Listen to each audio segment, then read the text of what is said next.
இங்கேயே அவங்க பசங்களோட சேர்ந்து தீபாவளிக்கு வீடு கிளீன் பண்ணிட்டு இருக்காரு. அவங்க பசங்க ஒரு ஃபோட்டோவ பார்த்துட்டு, "இது அப்பா கூட இருக்கிறது யாரும்மான்னு?" கேட்குறாங்க. அப்பாவோட பெஸ்ட் ஃப்ரெண்டுன்னு சொல்லும்போது, இவரும் மூஞ்சிய திருப்பிக்கிறாரு. அதுக்கப்புறம் போய் அவங்க ஒய்ஃப் கிட்ட சொல்றாரு, "பசங்ககிட்ட சொல்ல வேண்டியது தானே என்னோட பெஸ்ட் ஃப்ரெண்டு. ஆனா 3 வருஷமா என்ன அவன் பார்க்க வரவே இல்லன்னு சொல்லி.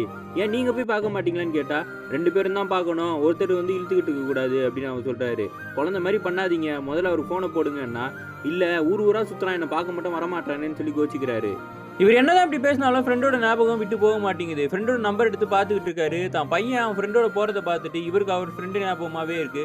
தீபாவளிக்கு கிஃப்ட் எல்லாம் பேக் பண்ணிட்டு அதில ஃப்ரெண்டு பேரை எழுதிட்டு அதுக்கு அசைக்கவும் வச்சிடுறாரு.